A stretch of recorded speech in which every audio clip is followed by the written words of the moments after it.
this bunch jump-started this program again. It revived it again. It gave everybody an interest. And I'm forever grateful to them. Forever. This season it's been a heck of a season, and you can't overlook everything that we've accomplished. We never been, us 5 seniors, never been in the top 10. That's something that we all accomplished, and it's been a great season for us, and I'm so thankful. I'm thankful for the coaches, and I'm thankful for the fans and everybody else that poured in all their love to us. It's been a great 5 years. Like I said, we came in together. We've been roommates. We've been close. So we decided to come back for another year, and man, what a year it has been. We're not gonna hold our heads low. We're happy we were here. We came up short, but it's forever LSU, always.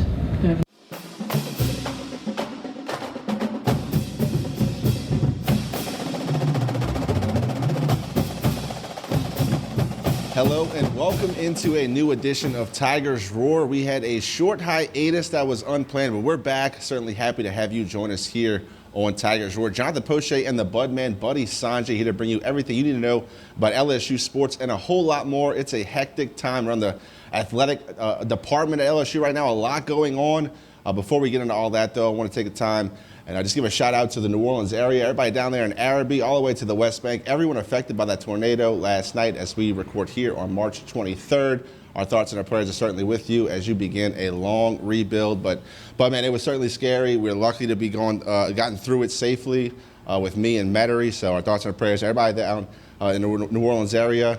And with that, Budman, welcome into Tigers Roar. Happy to see you. Good to see you, JP. And yeah, no doubt about it. I make fun of weather forecasters being as wrong as sportscasters, but obviously tornado is the worst type of tsunami that we deal with over here. Not as often as Oklahoma and other places, but there's no rhyme or reason. And when you see that funnel cloud coming your way, it is very problematic. So I echo all of those sentiments. Great to be back.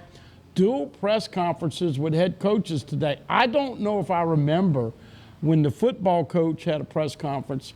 Brian Kelly met the media today at 12 o'clock. We'll give you some insight on LSU football as they start spring practice tomorrow.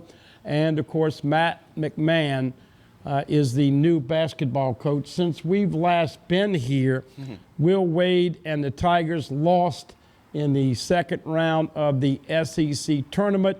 He was quickly disposed of and fired once the notice of allegations came out.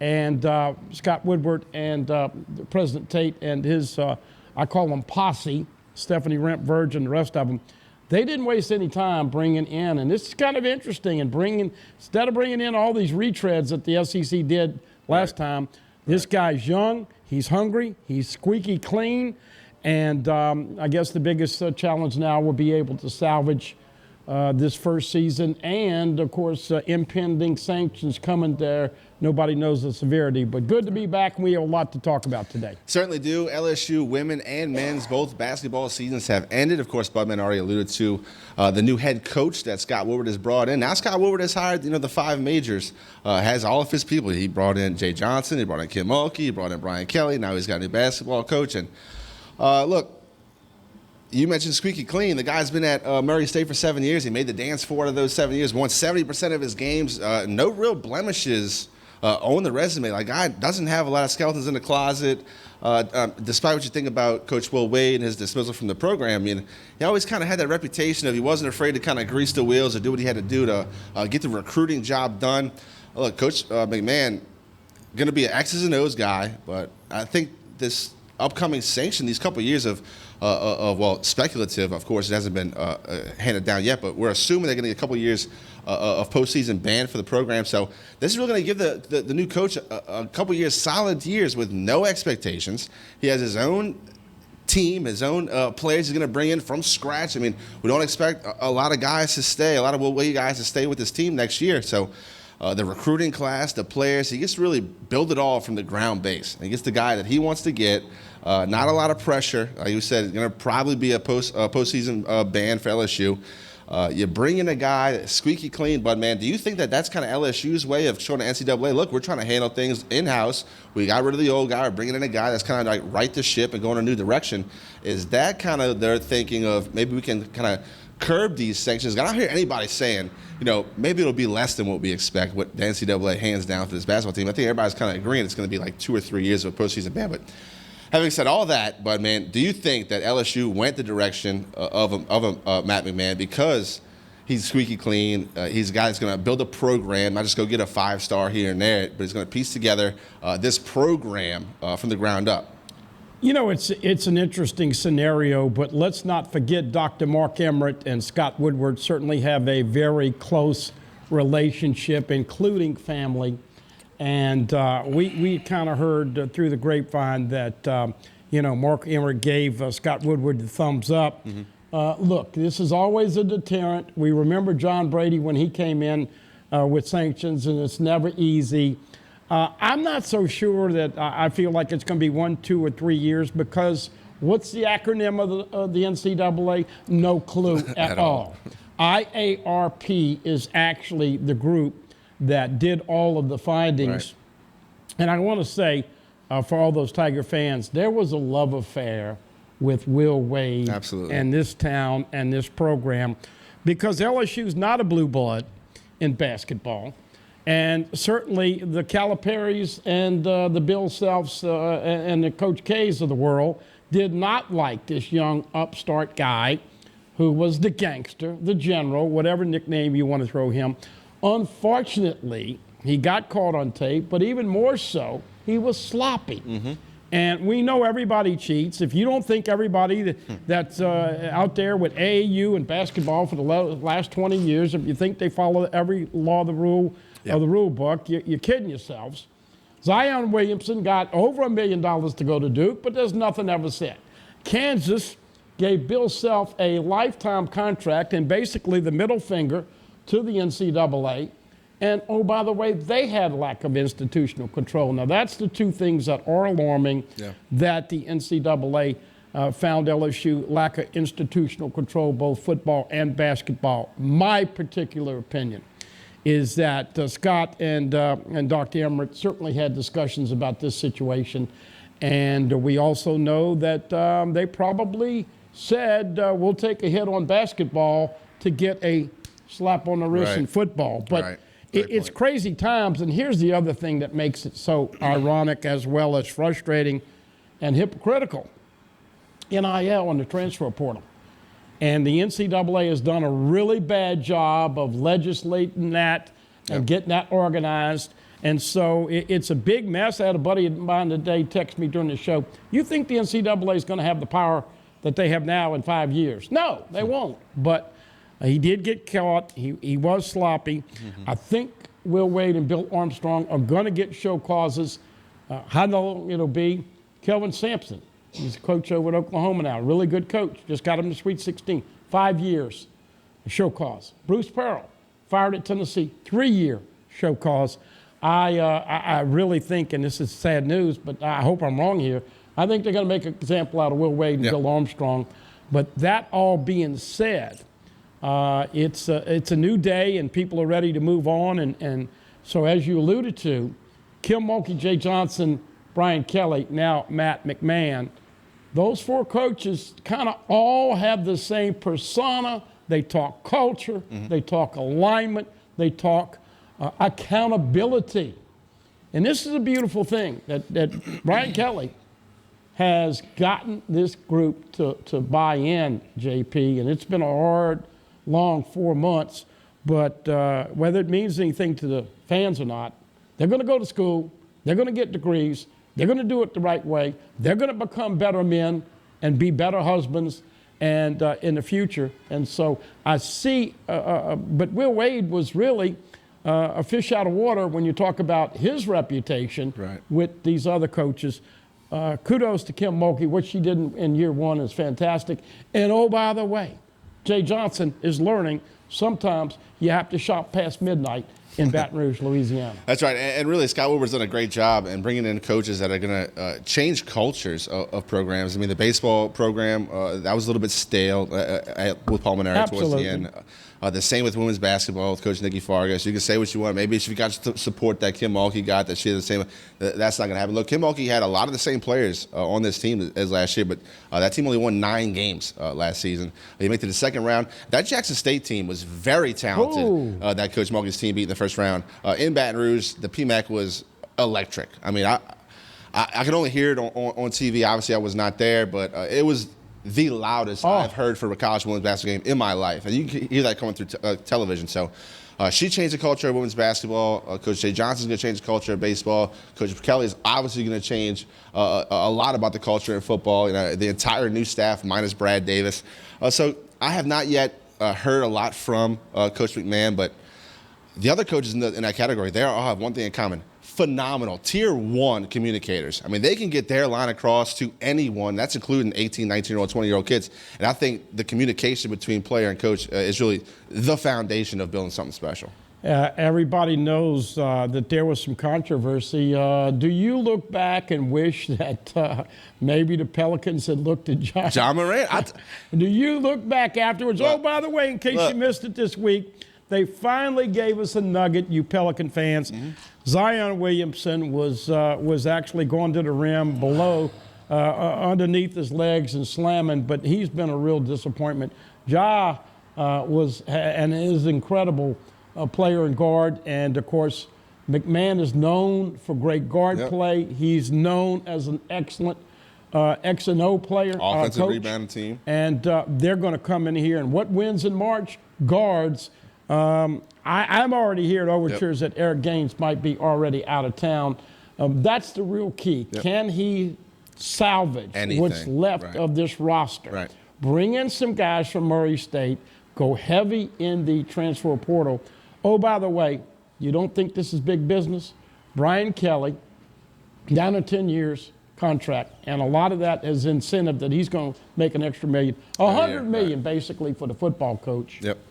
The basketball coach, $20 million. That's why you fans need to go to the PMAC and Tiger Stadium and the box, because coming off these 2 years of the pandemic and COVID, you got to get those facilities back rocking and filled again. And I agree with you. That, and even the broadcaster said it, that's as loud a women's game as I've seen. And Matt McMahon, who showed up at some point in the first half, he's got to be fired up to establish a relationship with the students and everybody and getting that PMAC rocking for men's, but it might take a year or two. We have a whole lot more here on Tigers Roar. We have a lot of tape for you guys. We'll let you get some highlights from the Ohio State LSU women's basketball game, as long as that Iowa State LSU men's basketball game. We also have some sound from Coach Brian Kelly's presser. LSU spring football starts tomorrow as we tape here on Wednesday, the 23rd of March. Before we go to the first break, we'll remind you guys, check us out on YouTube, youtube.com/Pelican Broadcasting. It's a great way to keep up with everything we do here at the Pelican. All of our shows are archived for your viewing pleasure. All the Tigers Roars, all the Clarence Buggs Show, the Roger Kadar Show, Rocket Right, and a whole lot more. Once again, youtube.com/Pelican Broadcasting. Don't go anywhere. You are watching Tigers Roar.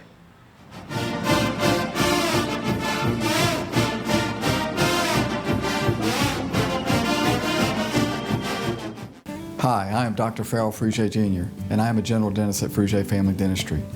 I was born and raised in Baton Rouge, Louisiana. I went to Catholic High School, LSU, and LSU School of Dentistry in New Orleans, where I received my DDS degree in 1986. I always have and will continue to be committed to continuing my education, to invest in technology which makes the diagnosis and delivery of dentistry more thorough, more comfortable, and more aesthetically pleasing. In our practice, we are here to serve the patients.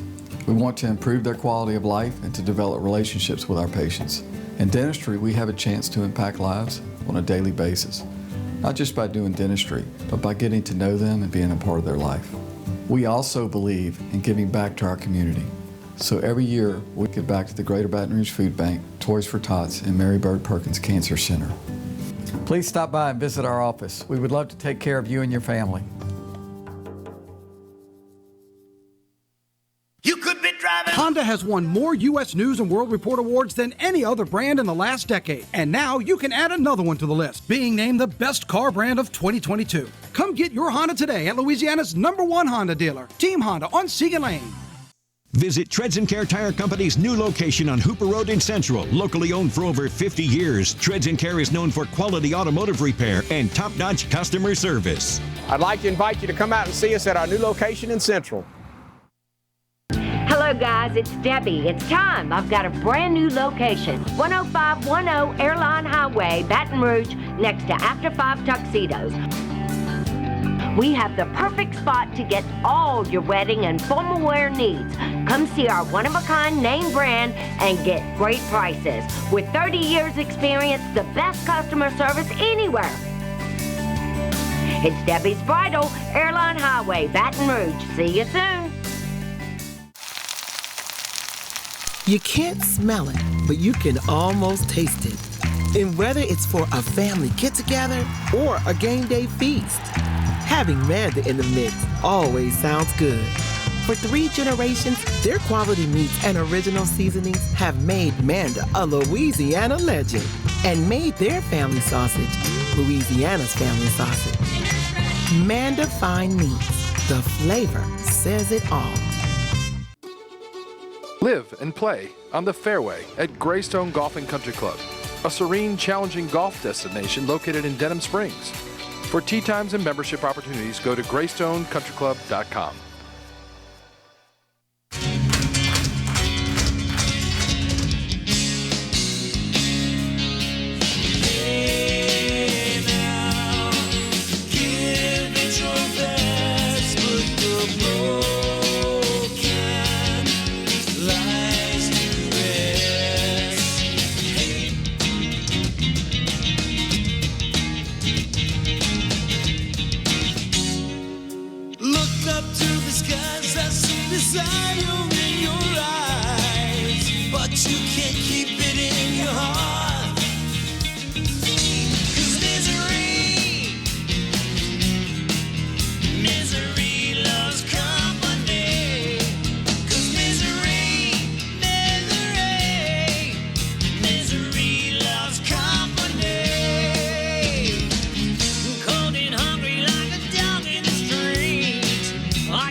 As we continue here on Tigers Roar, Jonathan Poche joined by the Bud Man, Buddy Songy. We're coming for you from Old School Barbecue, 10655 Corsi Boulevard.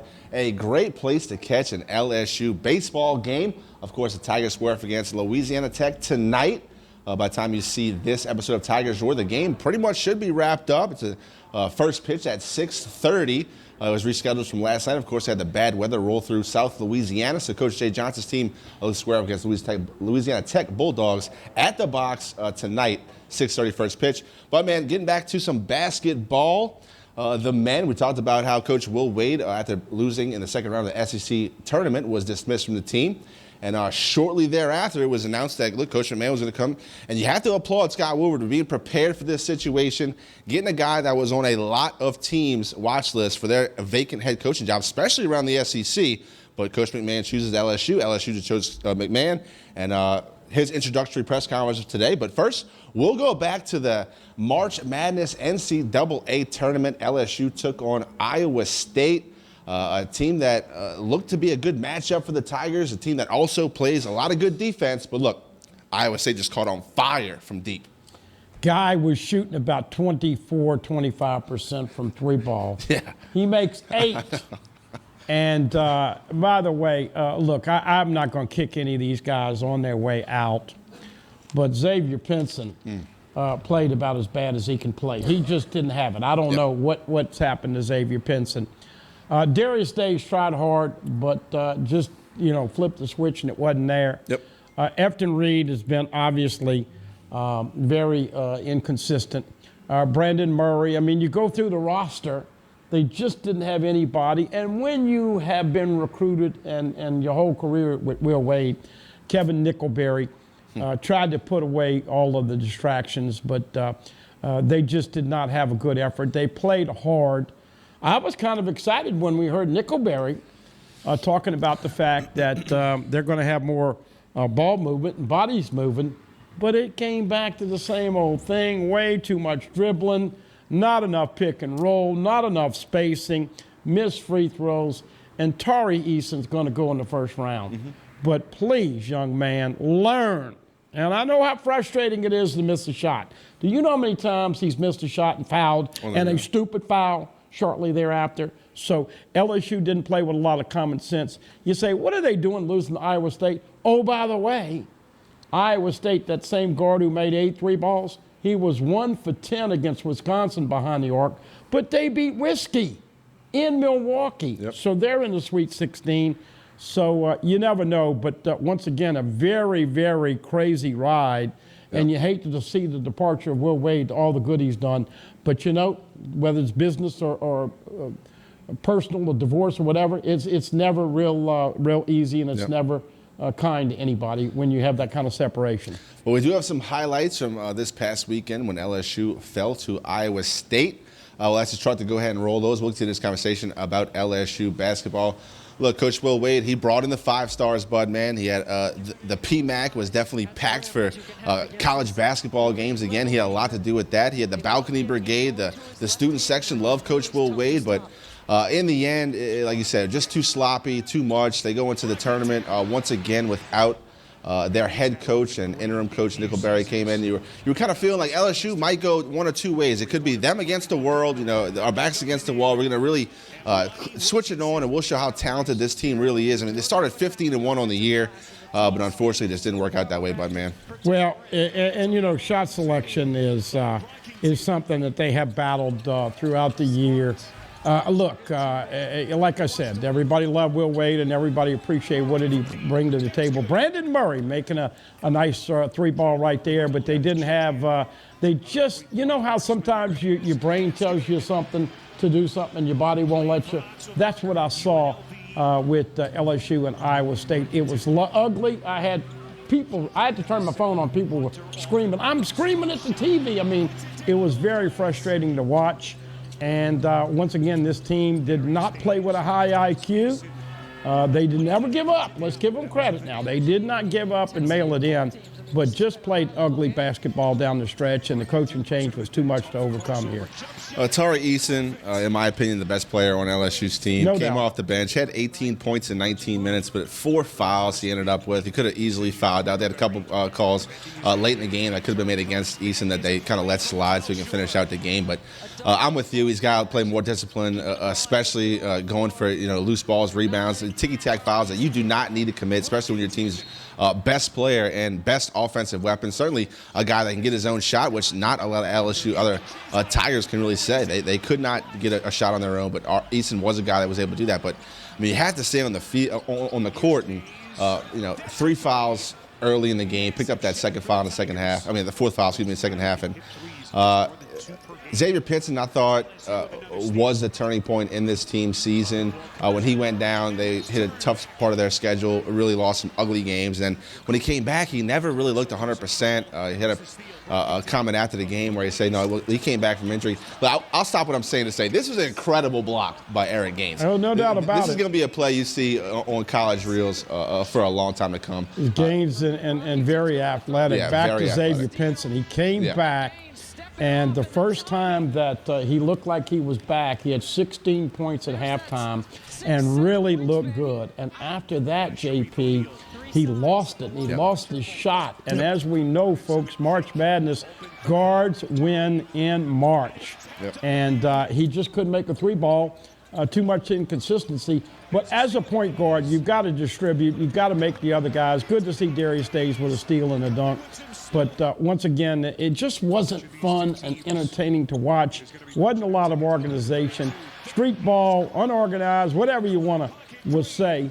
That kind of was the skinny on LSU as they give up a steal, and here's a dunk. Iowa State was feeling it a little bit, and we all know that when you start talking about LSU basketball, Will Wade, obviously, was not there in 2 of the postseason performances. Now, Tony Benford came in 19, and they won 2 games and made it to the Sweet 16. Yep. Will Wade, the other thing that's so sad, only 1 NCAA tournament victory in his 5-year tenure.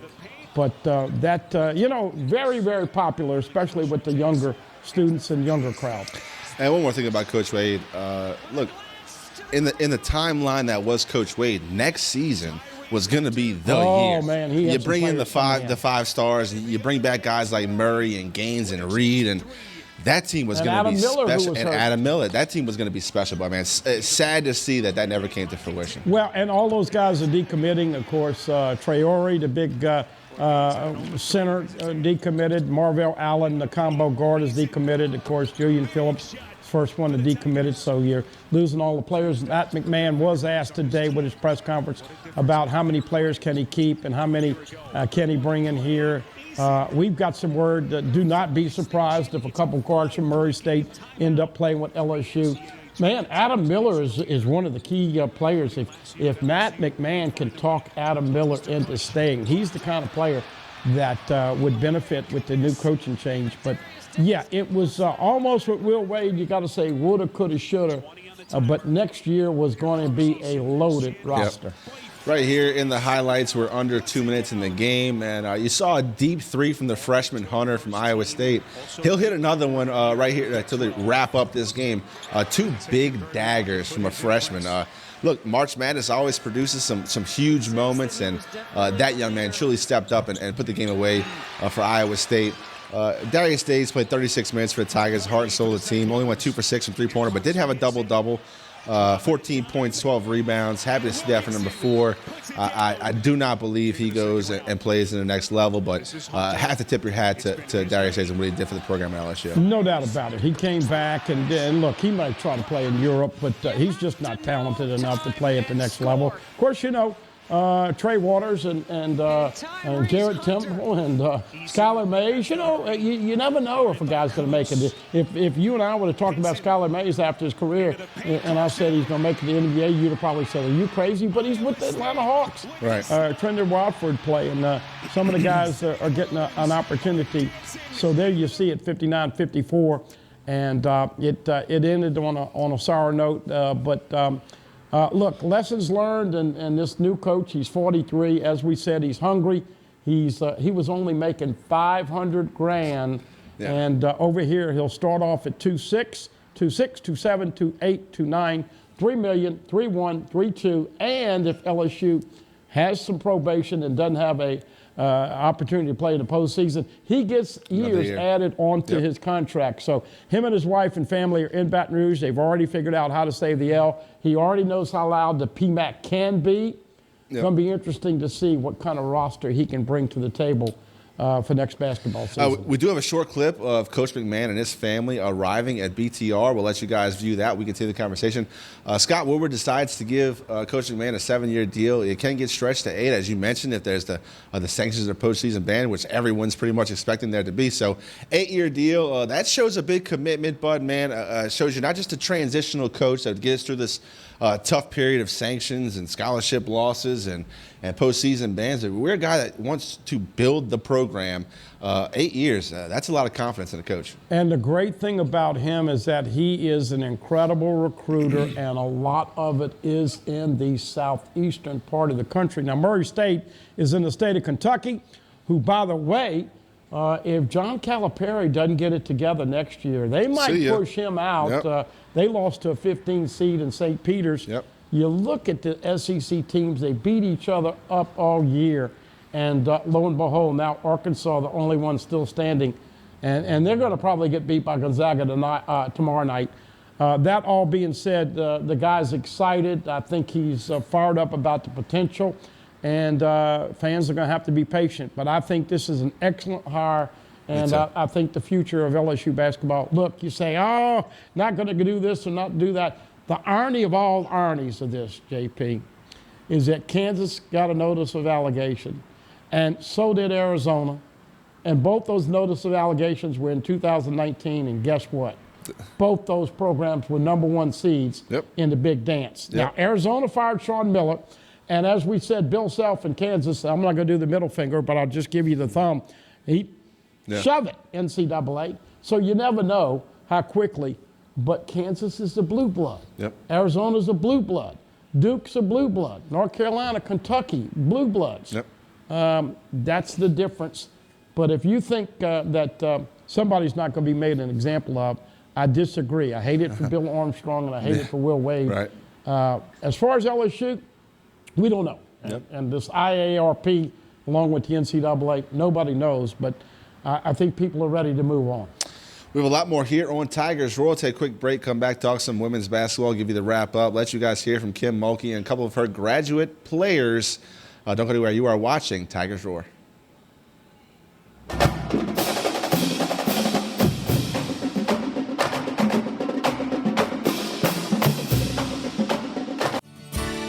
Creel Tree Service is a licensed and insured tree service providing tree and stump removal, topping, trimming, cabling, pruning, and fertilizing.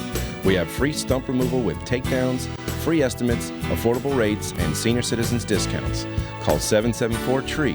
That's 774-8733. Get your yard ready for the warmer weather. If it deals with a tree, call me, Creel Tree Service, 774-8733. That's 774-TREE. Hi, I'm Hurricane Betsy Barnes. And I'm Dr. Kay Siller with the Rocket Right Show. We are two busy blondes on the go showing off life in Louisiana. Watch us on Pelican Sports Network. And Talk 107.3 FM. Check local listings for times. Tremonti's has meat. Tremonti's has seafood. Tremonti's has much more. Tailgating and home gating platters. Huge wine and liquor selection. Beer and all the spices you need. Chairman Reserve and Wagyu meats. Ribeye rolls, shrimp rolls, kebabs. 20 flavors of sausage for the grill. Daily lunch specials and game processing. On-site catering also available. Good meat ain't cheap and cheap meat ain't good. Visit Tremonti's.com. Driver assistance technology comes standard on every Camry model as part of Toyota Safety Sense, setting the standard for safety every time you're on the road, no matter the destination. Save on your Camry today at Team Toyota, I-12 at O'Neill. Caught spiders.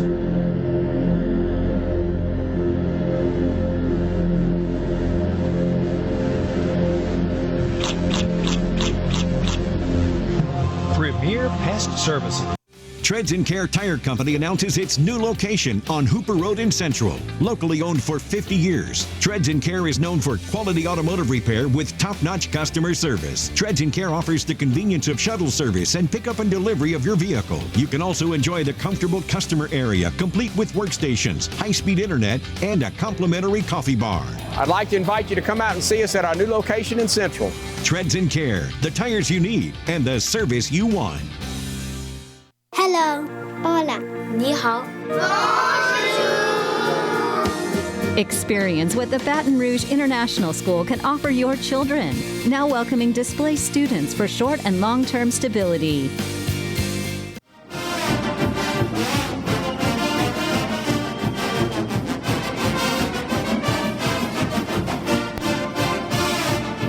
We continue here on Tigers Roar. Certainly appreciate you guys tuning in with us. Once again, remind you guys, we are shooting from Old School Barbecue, 10655 Coursey Boulevard. A great place to catch a game, get some great food, meet some great people. We tape here almost every Wednesday, unless there's some unforeseen circumstances, unfortunately, we faced here the last couple of weeks. But we'll try to get more regular for you here on Tigers Roar. Certainly look forward to seeing you here at Old School Barbecue. But, man, let's talk some LSU women's basketball. Coach Kim Mulkey was acquired before the season.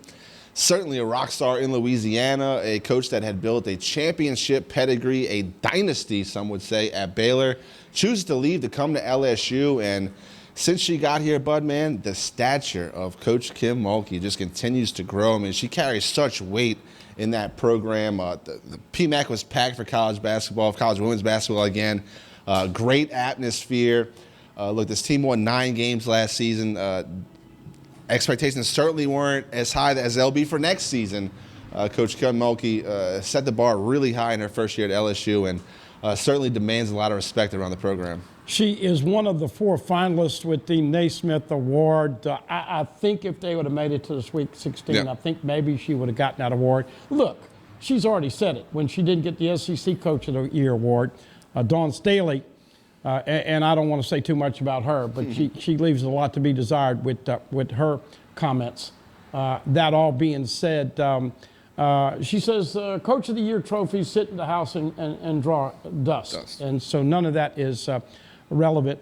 JP, I think if you saw Ohio State, now this goes to show you about back to the NCAA and no clue at all. Ohio State and Iowa in the Women's League tied for the Big Ten championship. Iowa was a 2 seed. Ohio State was a 6 seed. Hello? Kim Mulkey was smart enough to say and mentioned all of this. Right. They've got a better team than LSU. Yep. No disrespect. Kim Mulkey made chicken salad out of chicken poop this year for the women. She's going to do a knock-up job. Looks like they're going to get a big-time transfer from Mississippi State. She's going to go transfer portal hard. Michaela Williams is the best prospect in the country. She's going to be a recruit for the next year's class, not this next coming, but the following. Right. LSU's working hard to get her. All the big studs and great players that went to Louisiana when Nikki was here went to Baylor. Yep. So she is going to do a really, really good job, and this is just scratching the surface. You've got to love her passion. You've got to love her X's and O's. And I said it on numerous occasions. Will Wade should have tucked his ego in the pocket and said, Kim, can you teach my team how to play and perform in the half-court offense? Because they certainly did it better than the men did. That all being said, all those seniors, I know they put a lot of time and effort, blood, sweat, and tears into their careers, but it's great to see them get into the postseason play. How about the Jackson State coach with the Versace dress strutting up? And that was an incredible game. LSU goes up 17. They make a run, tie it up. Then Jackson State comes back and up 10. Caleb Pointer and the Lady Tigers come back to win. But Ohio State this last Monday night was just flat out the better team. Made 10 or 11 three balls. And so they went about as far as they could go. But great year in year one. And she also said afterwards, one of the most enjoyable years that she's ever had. So, look, folks, it's always painful when you have transition, when you have coaching changes, when you have sanctions with programs. But please take your patience pills and give Kim Mulkey, Jay Johnson, Brian Kelly, and Matt McMahon a little time to get their players and their culture established. Now we do some highlights from LSU, Ohio State, from Baton Rouge in the NCAA tournament. We'll let you guys view those highlights. And Budman, you kind of hit on it, but I want to ask you, point out flat out and plain and simple, is this as far as this LSU women's basketball team could have went? I mean, this was like the this ending. Year? Yeah, right. Absolutely. By the way, Alexis Morris hits a three ball right out of the gate. She was about 70%. That one shot, though, gave me so much hope that she was going to be able to play. It did, but as you see here, and what's Ohio State got? They probably got the best guard tandem in the country. Oh, by the way, how cool is that? Caleb Pointer stuffing. Unfortunately, that lady made a bunch of three balls. And Caleb Pointer, to me, is not scared. No. She is not scared to bring her body into the contact, did a fantastic job, but you got to have more than one or two players. Look, and answering your question, when you look at the bracket, this is about as far as you could expect them to go. Ohio State should have never been in that bracket as a 6. LSU was a 3. That all being said, incredible first year. Alexis Morris, you mentioned she had that big three-pointer early in the game. Ends with only 3 points, and she's a player a lot like Xavier Pinson. When she went down, the team absolutely missed her, and then when she came back, she was never at 100%. No. In the later stages of this game in the fourth quarter, when Ohio State, when LSU was forced to press, she couldn't even. Coach Willie couldn't even have Morris on the court. She was a liability with that ankle, but. Overachieved, in my opinion, this season as a team. Going to get much more talented next year. And look, Coach Mulkey, if your expectations for college women's basketball at LSU wasn't high this season, next year it's going to be through the roof. We talk about the fit, the marriage between Mulkey and LSU, and it kind of brings me back to the Coach O for football thing. Like, everybody knew Coach O was a great fit. They loved his personality. He was one of us, a guy from Louisiana, loved to eat crawfish, had a Cajun accent. But Kim Mulkey is all of that, plus she's an incredible X's and O's coach. Like, she's all the things you liked about Coach O, plus she's a fantastic, an elite coach. It's a match made in heaven, bud, man. Well, look, everybody is thankful of Coach O and what him and Burrow and everybody did in 2019, and nobody will ever soon forget that. But I don't know if you could put Coach O and Kim Mulkey in the same sentence, the same paragraph, or the same area code landscape. I would say this, but the love affair between Coach O, between that Alabama win and maybe like January of 2020, there was nobody that was loved more than Coach O. Right. Now, right. Coach Mulkey has all that love, but also she's an elite level X's and O's coach. And Coach O had a losing record at Ole Miss. Yeah, right. And so, unfortunately, he went back to some of his bad habits. That all being said, look, I don't want to disparage on Coach O, but Kim Mulkey is a Hall of Famer. Yep. Kim Mulkey is a Nick Saban. Kim Mulkey is a Tom Brady. Kim Mulkey is going to go down with Pat Summitt and Gino and all the other incredible women's basketball coaches in the collegiate level as one of the greatest. And she's happy to eat the strawberries and the Buddha and the sausage and get a feel for this. And look what she did in attendance. Oh, by the way, nothing worse than having rich friends, JP, that don't want to tip or don't want to buy you lunch. You know, Kim Mulkey got out of her pocket and bought every LSU student that wanted to go to that game a ticket.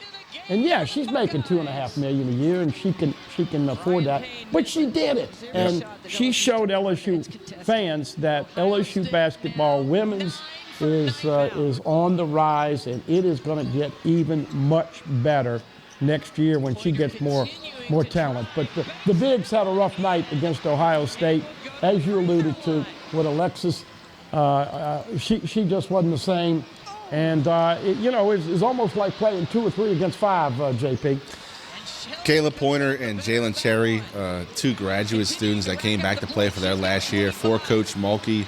They both played 39 minutes against Ohio State. Kayla Pointer ended up at 32 points, 4 assists, 2 rebounds, 2 steals, and a block.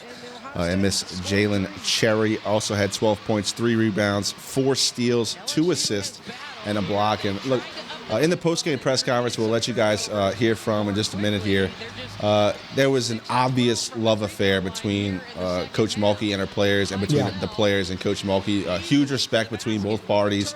After the players are done speaking, you'll see them get up and they both tell Coach Mulkey how they love her and give her a hug. Just so much respect for Coach Mulkey, and just what she's been able to accomplish really in 12 months is just remarkable. What a turnaround. What a turnaround for this program. And listen, folks, we might have to get her on our music shows because she can flat out sing. I know. And she knows a bunch of songs. A bunch of songs, a bunch of analogies. And you know what? She's reminding me a lot of when Skip Bertman came and took over. And he had to teach this whole community about baseball. You see, baseball's not like football. You can lose a game. I'm not worried about beating USL on a Wednesday night. I'm worried about winning in Omaha. All those things that Skip Bertman taught LSU fans in baseball, and now LSU baseball is trying to come back with Jay Johnson. Give him a little bit of time. He inherited mostly minority players. He's brought in a handful of his own, or maybe 6 or 7. But I think Kim Mulkey is going to have the PMAC rocking, and there will be more sellouts coming in basketball's future. We'll let you guys hear from Coach Mulkey and her 2 graduate students, senior guards in Kayla Pointer and Jalen Cherry. We'll let you guys hear from the coach and her players right here on Tigers Roar.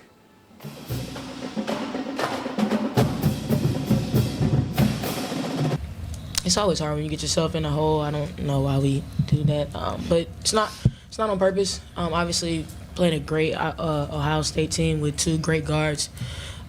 Just try to make them hit tough shots, and we made them hit some tough ones. We gave up some easy baskets there. We let a few other people get off too.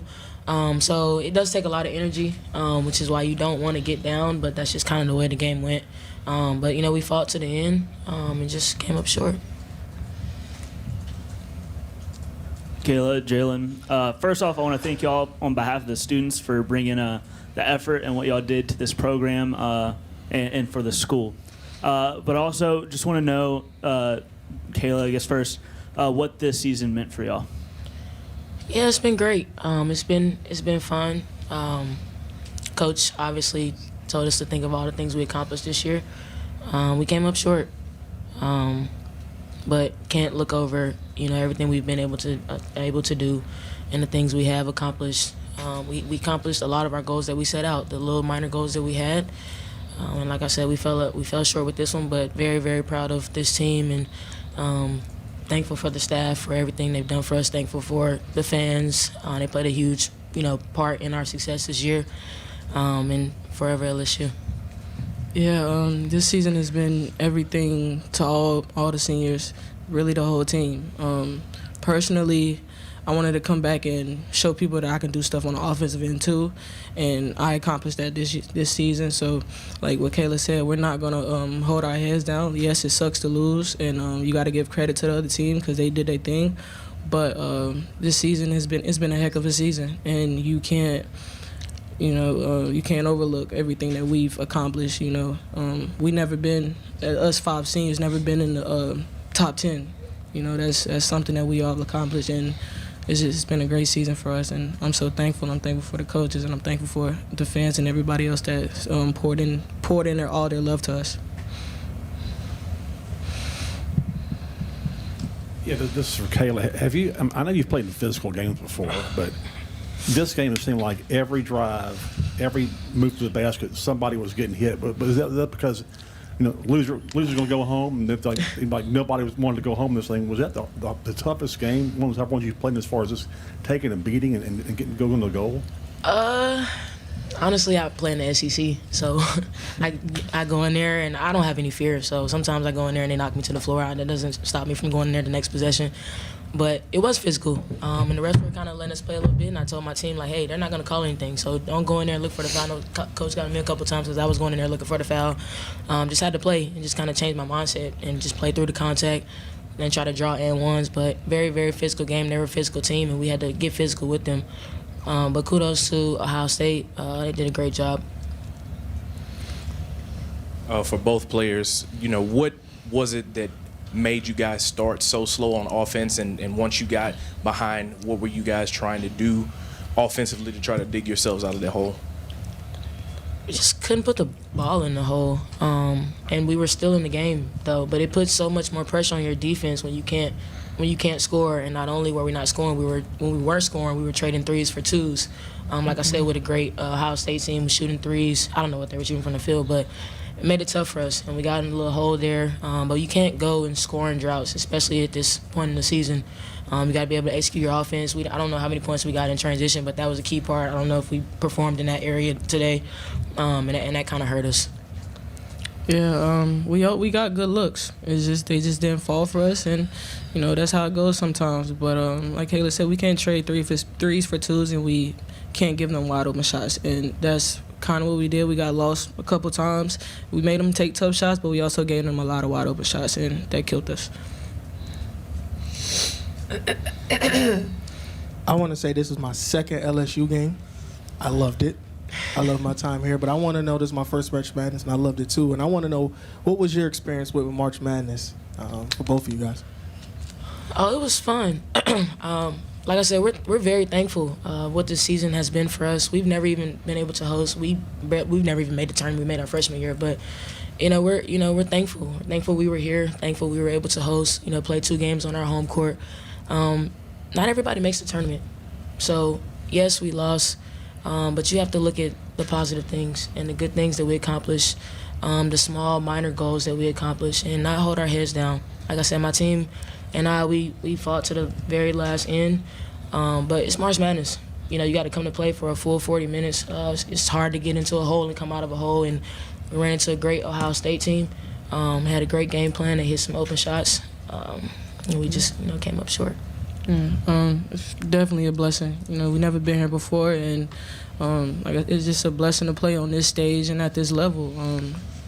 Everybody doesn't make it, but we got a chance to make it, and we we did a lot of good things. So it's really nothing negative I can say about it. It's a wonderful experience. So I'm a freshman here, and this was my first, year covering you guys, and obviously first March Madness. So it's been a great experience, and just thank you for all you guys gave to this school. But regardless, how did it feel just walking out to the PMAC, for the last home game, seeing all the fans, all the students, just the great turnout you guys had for your last game? Yeah, they definitely showed out for us. I think I said when we were in Worms, I was like, wow, it sounds like Tiger Stadium here when they were screaming LSU. Yeah, and it felt like we were at a football game. But like I said, they've been rooting for us all year. We're so thankful for them that they came and supported us. And today, they stuck with us to the very last end. We didn't get the outcome we wanted, but we're very, very grateful and thankful that they came out, to support us today. We have one last question for the players.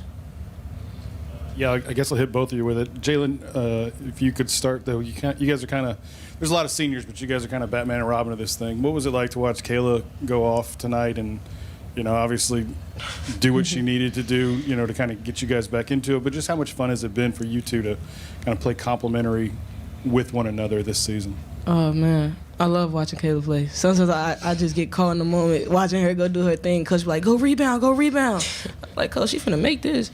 But nah, man, we've been here 5 years together. I remember the first time we walked in Broussard and we hugged each other, and we lived together for 5 years, and this has been my best friend since.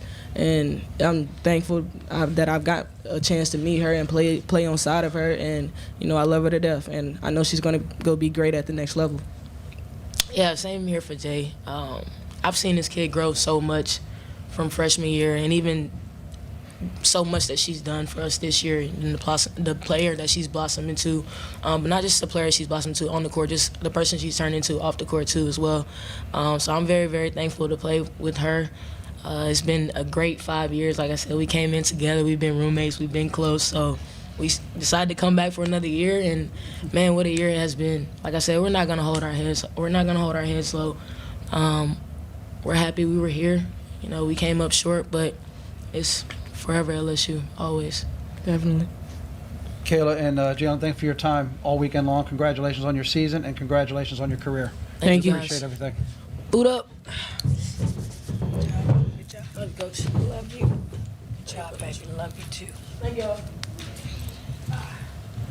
Okay, now we'll turn your attention to for questions for head coach Kim Mulkey. Hey, Coach, I saw you kind of tearing up as the players were talking. Just what kind of draws that emotion for you when you hear them talk so highly about this program and, what they've been able to do for this season? Well, I need to apologize. My voice, didn't strain it. All of a sudden it's gone. So I don't know if it's pollen. I don't know what it is. So y'all just bear with me. If you don't understand me, ask again. I wasn't tearing up. Actually, I was just sitting here listening to them. Just proud of them, happy for them. I'm happy for LSU. I can only imagine what those kids felt like the last 2 or 3 years with nobody in the stands, and what it was like to lose those close games. And then to stay with a new coaching staff, and you preach to them, good things come to those who wait, good things happen for those who work hard. And for those 5 seniors to do what they did, I had to remind them in that locker room. You were picked 8th in the league and you finished 2nd.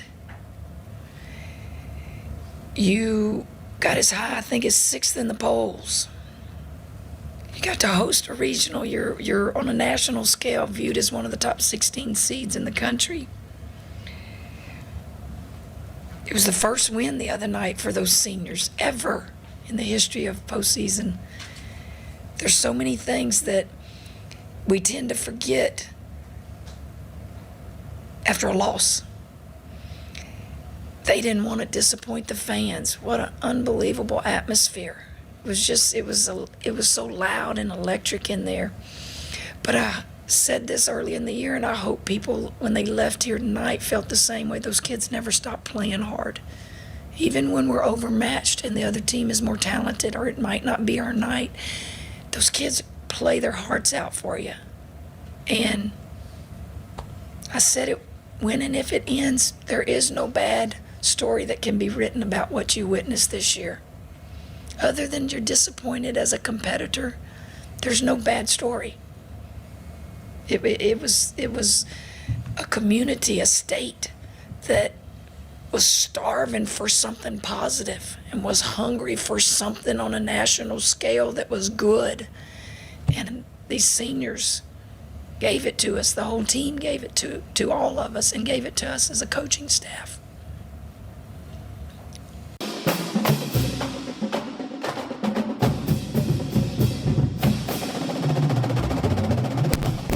All right, that was head coach Kim Mulkey along with two graduate student players in Jalen Cherry and Kayla Pointer.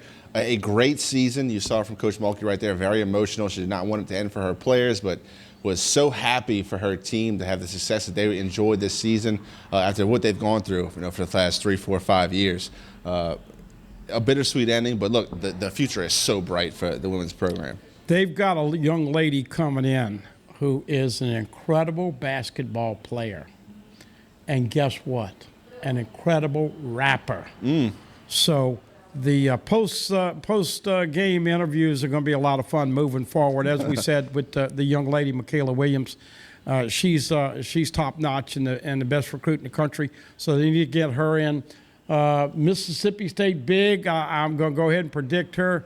Look for that news coming real soon. They had her on a visit the last week or so. So she knows what she's got to do. And many times you sit here and look, Jay Johnson is getting hammered for not having lefties. Guess who didn't have lefties for 3 years? Nolan Cain and Paul Maneri. Yep. Guess who has guys that are still swinging at pitches out of the strike zone? Guess who's making errors? I mean, you can't clean up 4 or 5 years of tradition, history, and bad play with the snap of the finger. But Kim Mulkey almost did it in year one. That's how good she is.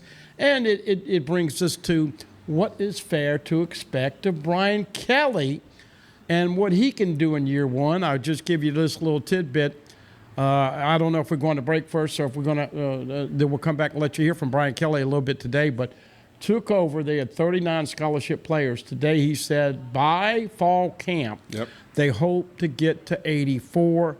Brought in Jaden Daniels, a grad transfer quarterback from Arizona State. So now you got 4, and we'll get a chance to see all of those. John Emery, by the way, academically, physically, everybody's fired up. This is his money year, and it's going to take him a year to rebuild the offensive and defensive lines. But got to take your patience pills, but hopefully we will get over it. LSU fans have had a lot of things to gripe about the last couple of years, JP. Yeah, we'll go to a quick break. We'll come back. We'll talk some LSU football. We'll talk about Coach Brian Kelly's press conference before spring football. An interesting tidbit, something he said about the best wide receiver in the nation, also plays for LSU Tigers. Don't go anywhere. You don't want to miss that. We have a lot more here on Tigers Roar. Come check us back after this break.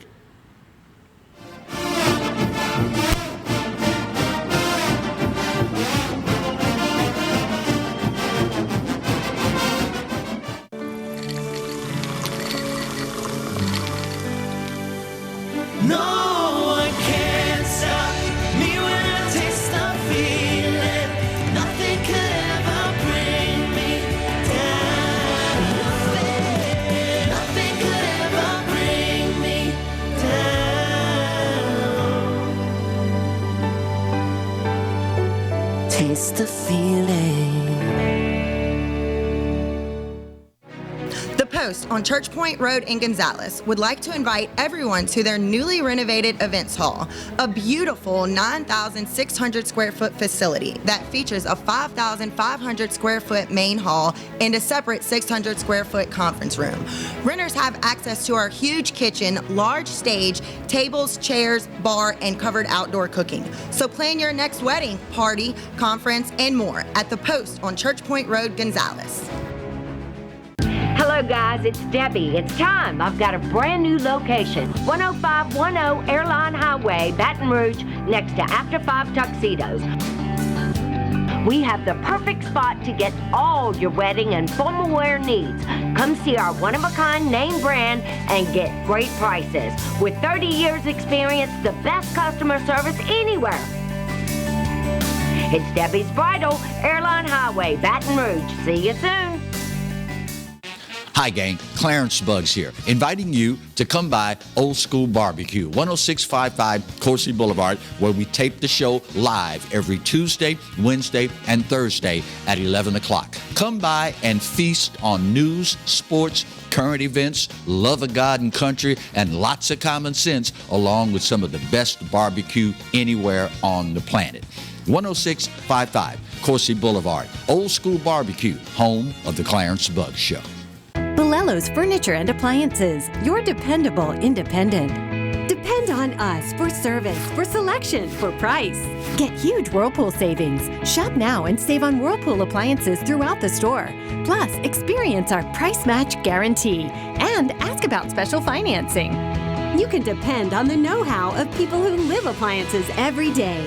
Bolello's Furniture and Appliances, your dependable independent with nationwide buying power. Live and play on the fairway at Greystone Golf and Country Club, a serene, challenging golf destination located in Denham Springs.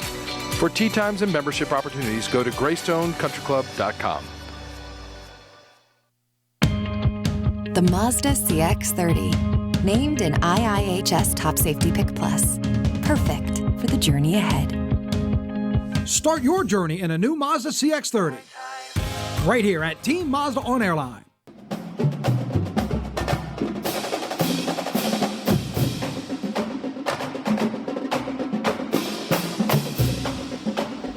Welcome back to Tigers Roar. Time to talk some LSU football. But, man, LSU Tigers will take on the Florida State Seminoles September 4 down in New Orleans. The Caesars Superdome should be a great way to kick off the 2022 season.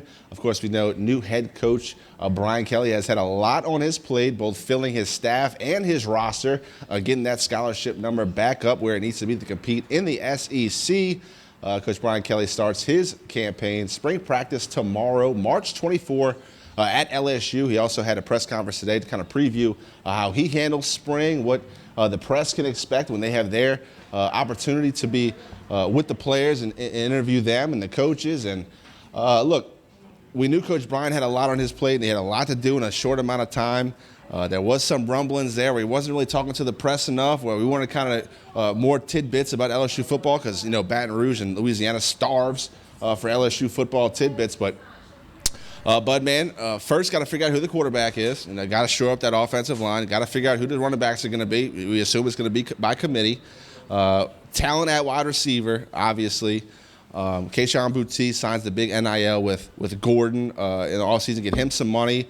But Coach Brian Kelly, kind of interesting at the end of his press conference, was asked about Keyshawn Boutte, and he kind of said, look, right now we're kind of building that relationship, and honestly, right now, according to Coach Kelly, all he really knows about Keyshawn Boutte is his last name. Now, they're going to build that rapport, and he says, you know, Keyshawn missed a lot of time. He was kind of disconnected from the team with the injuries. He had a second surgery, so he's kind of building that rapport. But I thought that was really interesting that the best player on your offense, Keyshawn Boutte, doesn't have a bigger relationship with the new head coach and the staff so far. But he did also add that he's got a hard head, but he implied that he knows the importance of Keyshawn Boutte. And the other thing he said is that, look, a lot of injured players don't want to be involved. You have to be accountable every day. He also said if you don't like competition, this is not the place to be. Going down the road.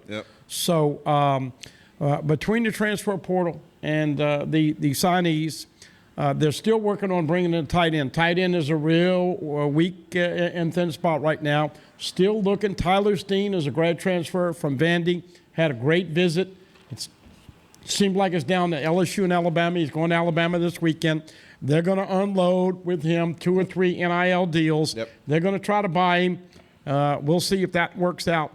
But Brian Kelly, Jake Flint, Dem Brock, Polian, Matt House, all these guys, Sloan, instead of just implementing the playbook and what they want to do from an X's and O's standpoint, it goes far beyond that. Yep. Accountability and doing it the right way. The student athlete is back with LSU football. Yep. And let's be honest, the players were holding Coach O and that staff hostage the last couple of years. And Eli Ricks was one of them. I won't give you all the details on him, but he's never, ever going to be next to a dictionary word that says class. Yeah. Now, you might drop the C and the L, but those guys are gone, and now he's smart enough to know.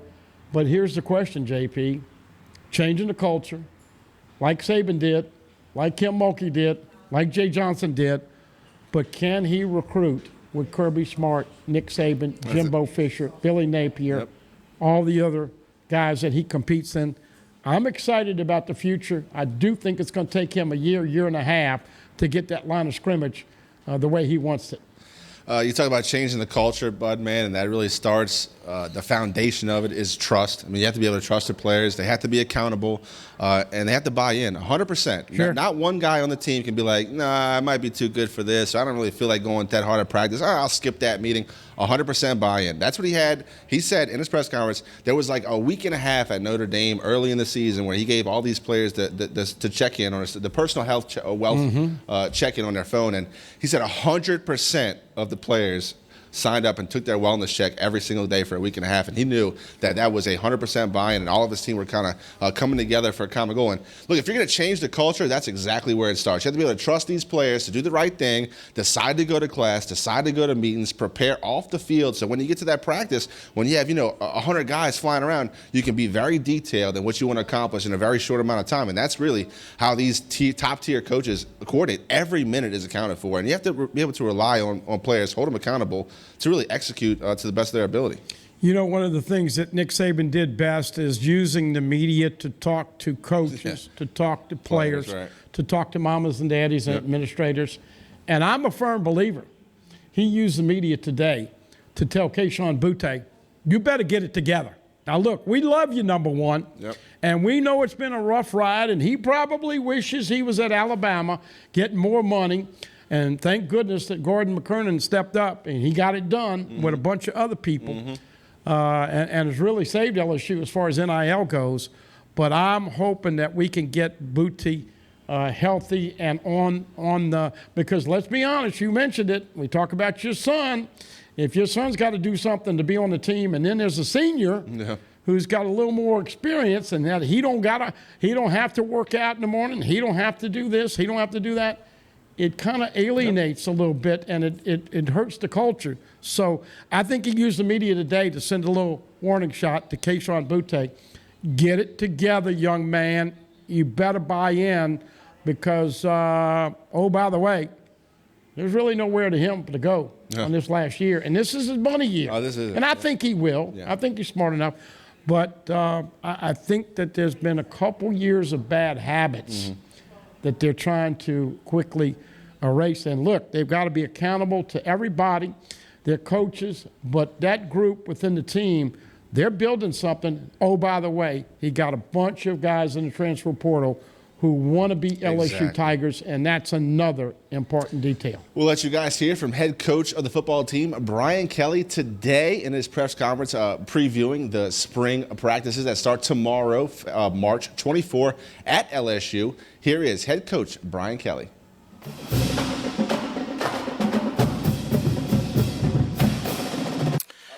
Hi, good afternoon. Welcome, everybody. Spring practice is kind of an extension of, how we prepare and how we get, to the next step of our process. As you know, the preparation of our football team began back, when I arrived here on campus early in December.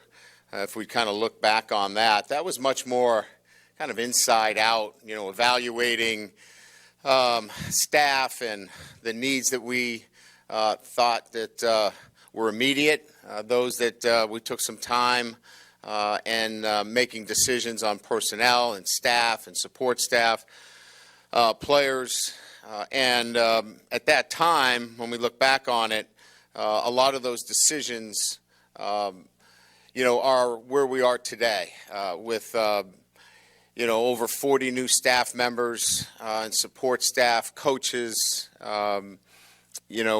everybody that touches the team is part of this overall total preparation. And certainly, I know we all, are focused on the first practice and getting out there and, who's competing for what job. But I just wanted to give you the perspective of, the head coach and what I'm looking at every single day. And, it's really about this total preparation of, starting with, how do we physically prepare our football team?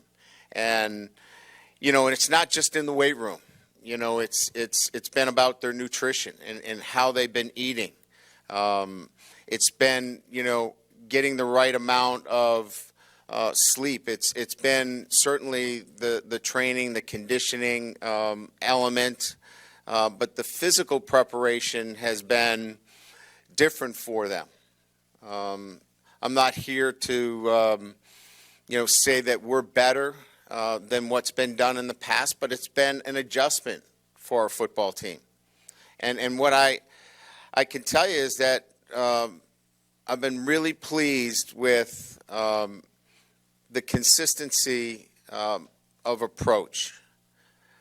Guys are certainly in a new environment with new standards, and like anybody else, it's been hard.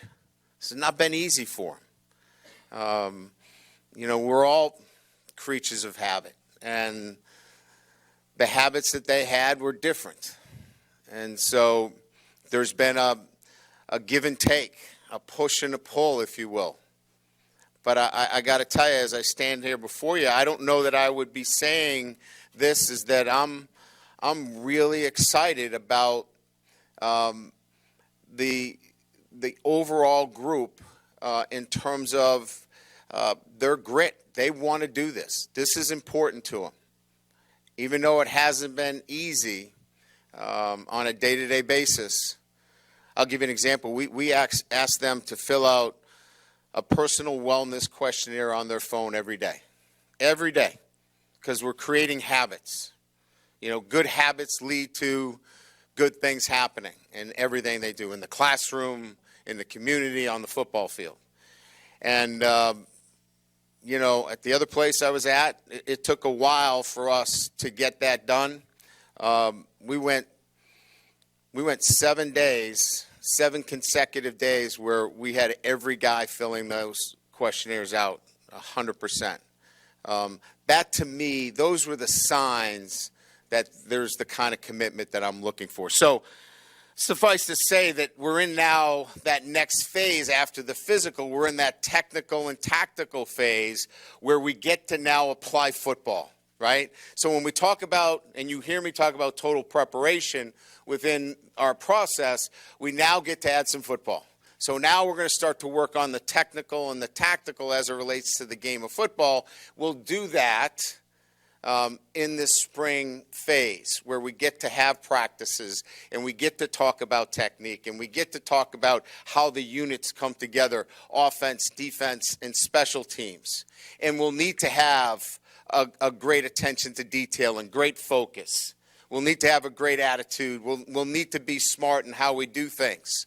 And then the final piece of that will be the mental preparation, how we do that consistently at a high level over a longer period of time. So that's kind of where we are right now as we kind of move into spring practice. We get to add the next layer. There's been a lot of physical preparation. Now we get to add the technical and the tactical preparation, but always with building these habits on a day-to-day basis. So I don't want to kind of get too far ahead where I know you want to talk about who's going to be the starting quarterback, who's going to be the mic, who's going to be the boundary corner, I know, and you should be, and I know everybody that is subscribing and everybody wants to know those things, and I'll answer a lot of those questions. But I'm giving you the perspective of what does spring ball mean to me and where we are in that process on a day-to-day basis. And just to give you from 35,000 feet, as I said, you know, on January 4th, we had 39 scholarship players, 39. As I said, on August 4th, when we report our first day, we're going to get to 84. We might not get to 85, but we're going to be at 84. So we'll get the roster back to where it needs to be in very short order. You know, mid-years, as you know, we took 17. Look, that is not how I will build a program here at LSU year in and year out. I mean, but we needed to address that gap that I just mentioned to you. For us to get to 84, you know, this isn't AAA. This is the SEC. So you better have a full roster of really good football players when you show up. You can't have 72 scholarship players, or the guys running down on the field, they're not going to be SEC players. So we had to address it. We did. We've got within there a number of guys, 10 in particular from the state of Louisiana, that are either high school or mid-year transfers that love the state, that wanted to play here, and are coming back to play here. So there had to be a tie, and that tie is real. And, you know, we're excited about that. I think, you know, certainly, you know, the battles themselves, I will say this, you know, why'd you take this guy? Why'd you take that guy? Here's what we told our group. As we build this roster, our job, my job, is to build competition at every position. If you don't like competition, this isn't the place for you. I came down here because I love competition. So it starts with me, and it's going to run through every position. If competition is not what you like, then there's another school for you. And so at every position, we're going to build it with competition. If you love to compete, LSU's the place for you.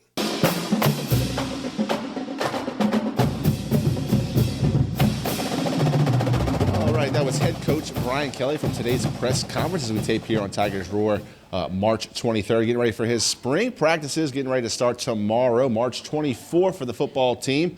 He talked about preparation, both physical, technical, and tactical.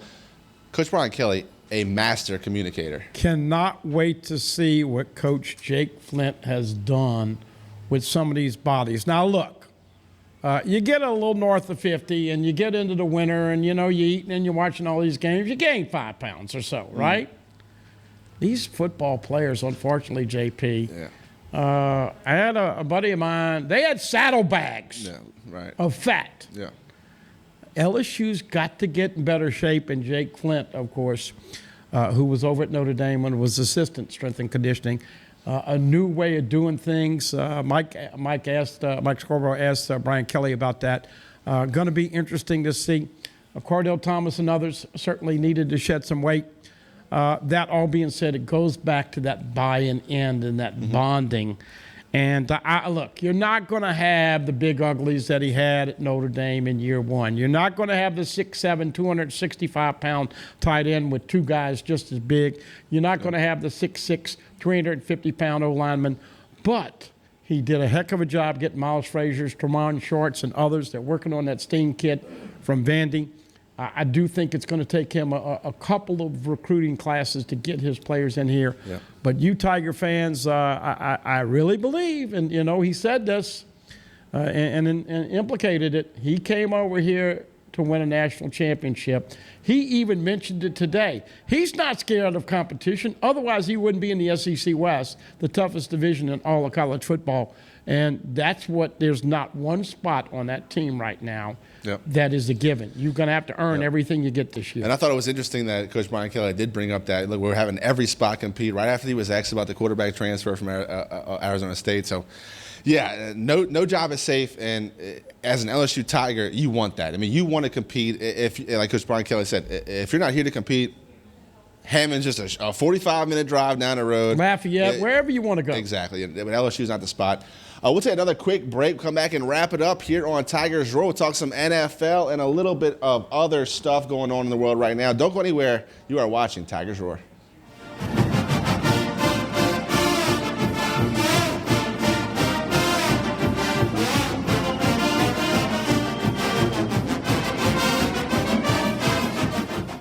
Sometimes life is wonderful, and sometimes it's not. Cherish the good, but always be prepared for life's challenges.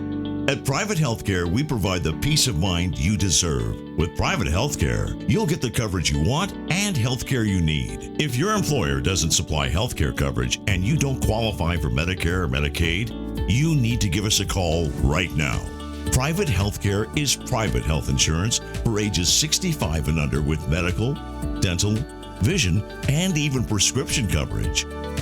When life comes at you unexpectedly, you need to be ready, and health insurance is your financial safety net. Health insurance has never been so easy and affordable. If you're looking for health coverage at the best price and your annual household income is $35,000 or more, call the number on the screen now and speak with a live healthcare consultant. Don't wait. Get the coverage you need now. Hello, guys. It's Debbie. It's time. I've got a brand new location. 10510 Airline Highway, Baton Rouge, next to After 5 Tuxedos. We have the perfect spot to get all your wedding and formal wear needs.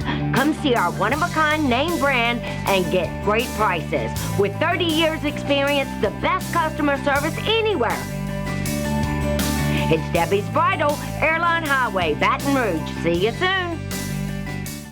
Visit Treads & Care Tire Company's new location on Hooper Road in Central. Locally owned for over 50 years, Treads & Care is known for quality automotive repair and top-notch customer service. I'd like to invite you to come out and see us at our new location in Central. They said I could find you here. Why are you fishing? Our company's got to ship out 2 full color brochures and 20 color copies. You're killing me. It's done. Designed, printed, packaged, and shipped. How? You just got to know the right people. Baker Printing, the printing people. How come you get to fish in this private lake? Like I said, you just got to know the right people. You can know the right people too. You can't smell it, but you can almost taste it. And whether it's for a family get-together or a game day feast, having Manda in the mix always sounds good. For 3 generations, their quality meats and original seasonings have made Manda a Louisiana legend and made their family sausage Louisiana's family sausage. Manda Fine Meats. The flavor says it all. Hello. Hola. Ni hao. Experience what the Baton Rouge International School can offer your children. Now welcoming displaced students for short and long-term stability.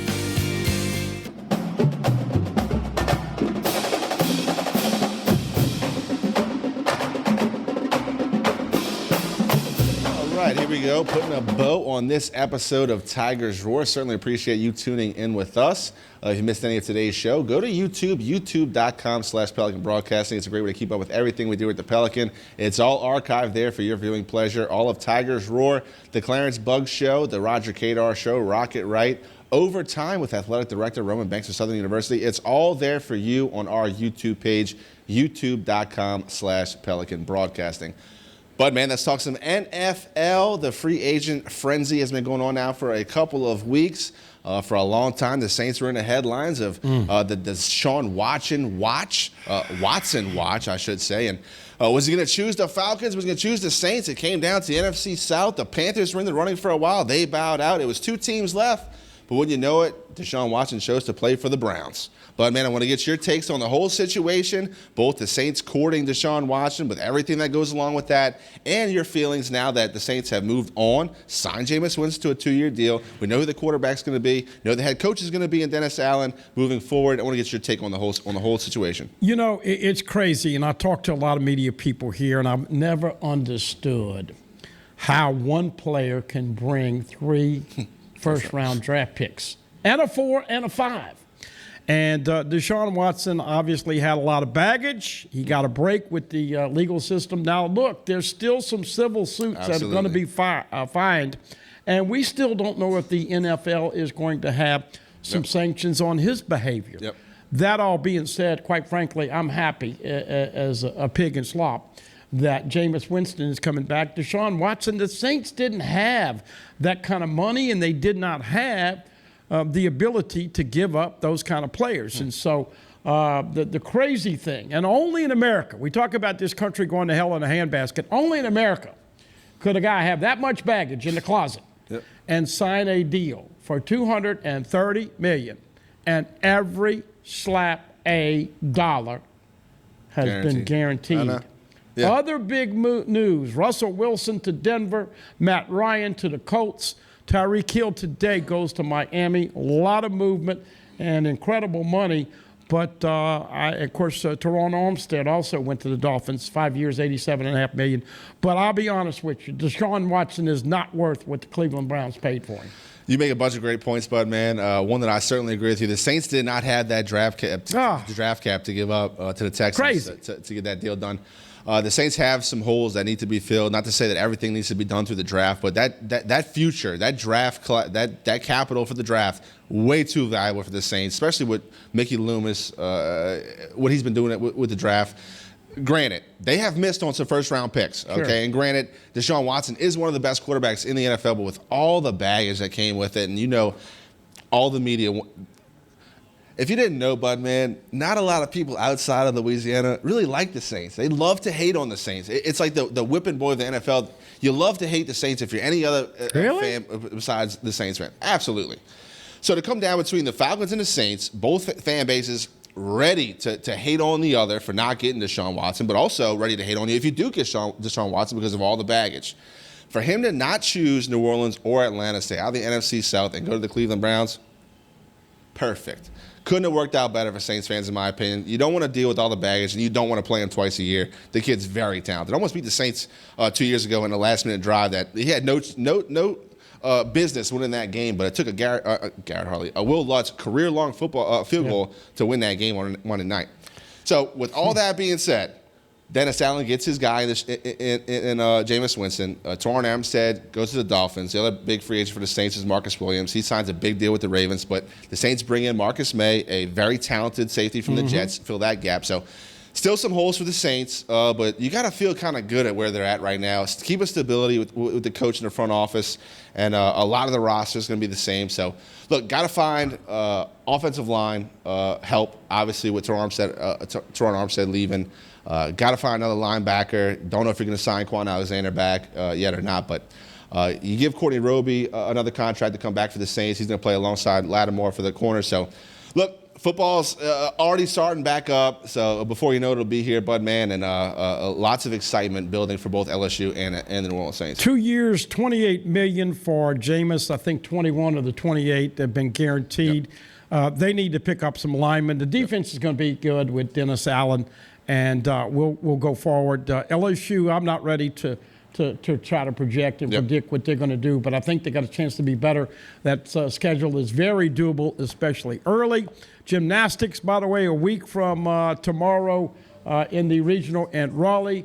And obviously, we know that baseball tonight at 6:30 against Louisiana Tech, and then at Florida this weekend. Certainly appreciate you tuning in to Tigers Roar. For everyone in the truck, Alan, Katie, for Marty, and the Bud Man, I'm John the Poche, and you have been watching Tigers Roar.